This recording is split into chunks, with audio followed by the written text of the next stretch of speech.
Depuis le décès de mon frère, jusqu'à aujourd'hui, son chien n'a rien mangé. On lui donne du lait, de la viande, mais il ne mange pas.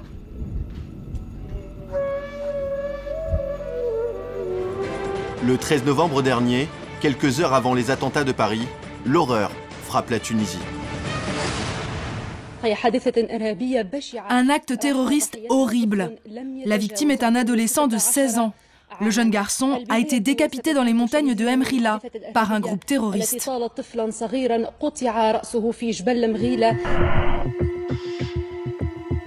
La victime, Mabrouk Soltani, est un jeune berger de 16 ans. Ce jour-là, il emmène son troupeau de chèvres dans les montagnes. Il se retrouve alors nez à nez avec un groupe de djihadistes. Pour eux, le jeune berger est un indique de la police. Mabrouk est ligoté, puis égorgé devant son jeune cousin, qui est contraint de filmer la scène. Un meurtre qui vient toucher une population déjà accablée par la misère. Une réalité qu'un membre de la famille de Mabrouk va exprimer en direct à la télévision. Tous les jeunes sont au chômage. On arpente la ville, puis on s'assoit au pied d'un mur à attendre que quelqu'un nous propose du travail. Laissez-le parler, laissez-le finir. L'eau, nous la ramenons de la montagne. Mais vu que le terrorisme est dans la montagne, maintenant, où est-ce que je vais aller chercher mon eau? Moi, je vais mourir soit de soif, soit de faim, soit du terrorisme. Durant de longues minutes, Nessim raconte le quotidien de sa famille et des habitants de la région. Un témoignage poignant qui émeut le pays tout entier. Critiqués pour leur inaction, les autorités veulent sauver les apparences. Le lendemain de son intervention, Nessim et le frère de Mabrouk sont reçus par le président tunisien.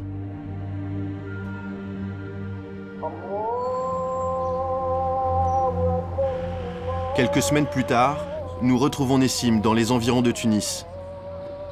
Depuis son intervention, il travaille dans cette boulangerie tenue par un proche. Venir en ville, ce n'était pas son choix, mais celui de sa famille, qui désormais craint pour sa vie. Après mon passage à la télé, ma mère m'a dit de quitter la région. Donc je suis parti pour ne pas leur causer de problème. Je ne veux pas que ma mère ou mon frère meurent à cause de moi. Je ne veux pas être responsable. Nessim et sa famille craignent les représailles du groupe djihadiste. Mais lui ne rêve que d'une chose, retrouver son village et ses proches. Moi, j'aurais préféré rester près de chez moi pour saisir une autre opportunité. J'aurais aimé qu'ils rétablissent la sécurité pour pouvoir travailler là-bas. Mais ce n'est pas possible maintenant tant qu'on vit dans la peur. Nessim nous emmène chez lui. Son village se trouve à une 50aine de kilomètres de Sidi Bouzid, le berceau de la révolution tunisienne. Allô, papa? Oui, j'arrive, je suis pas loin de Djelma. En chemin, il s'arrête pour saluer ce vieux berger. Bonjour. L'homme se trouve être le père de l'autre victime, le seul témoin de la scène. Âgé de 14 ans, son fils a vu Mabrouk mourir sous ses yeux. Oui, il m'a raconté, il m'a dit comment ils les ont emmenés. Ils étaient seuls tous les deux. Tout d'un coup, 3 personnes sont arrivées. Après, ils ont appelé d'autres personnes avec un mot de passe. Ils ont dit « Armée, Sfax, Tunis, Sousse », je ne sais pas trop quoi. Et là, ils se sont retrouvés entourés par 20 personnes. Après, ils les ont emmenés séparément et ils ont égorgé son cousin.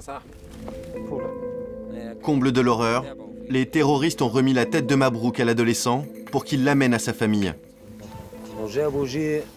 Il a fait 7 km en portant la tête de son cousin dans son cartable. Des soldats de l'armée tunisienne nous interrompent. Ce massif montagneux a été déclaré zone militaire. Pas question pour notre caméra d'aller plus loin. Seuls Nessim et ses proches sont autorisés à passer. Car derrière cette crête, l'armée tunisienne mène ce jour-là une opération d'envergure. Depuis 2011, elle livre une guerre des montagnes contre plusieurs groupes terroristes, dont les soldats du califat, un groupe djihadiste qui a prêté allégeance à l'État islamique. C'est ce même groupe qui est responsable de la mort du Français Hervé Gourdel, assassinés en Algérie en septembre 2014. Et ce sont eux qui ont revendiqué la décapitation du jeune berger.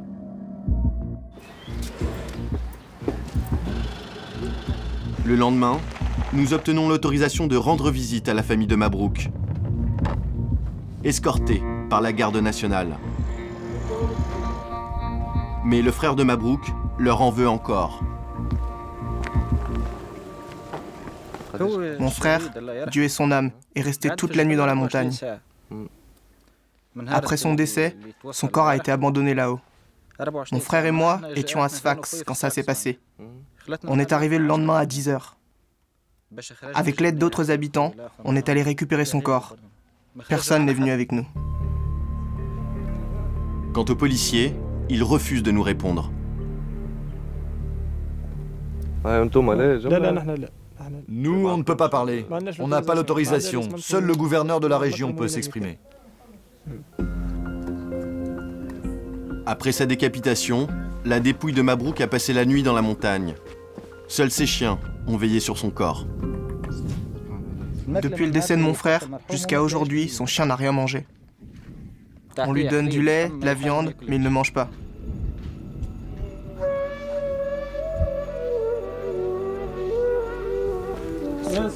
Comme tous les habitants de la région, la mère de Mabrouk n'ignorait rien de la présence de djihadistes dans les montagnes. Avant d'égorger mon fils, ils venaient à la source là-haut pour chercher de l'eau. On les voyait la nuit venir chercher de l'eau et repartir. Ils éclairaient leur chemin avec leur téléphone. Vous avez prévenu la police? Et qui tu veux qu'on appelle?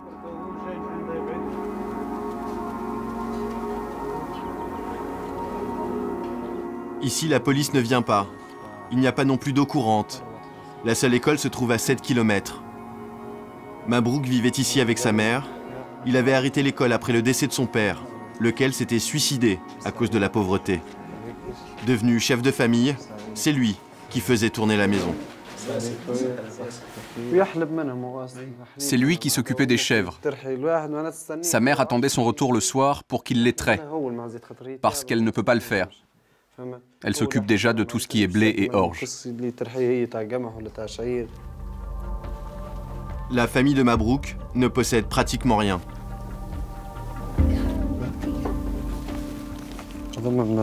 Ça, c'est le troupeau de Mabrouk. Ses chèvres étaient tout pour lui. C'était comme sa famille, c'était son gagne-pain. Son troupeau, c'était toute sa vie. Nessim nous emmène sur la tombe de Mabrouk. Désormais, c'est un martyr aux yeux de sa famille.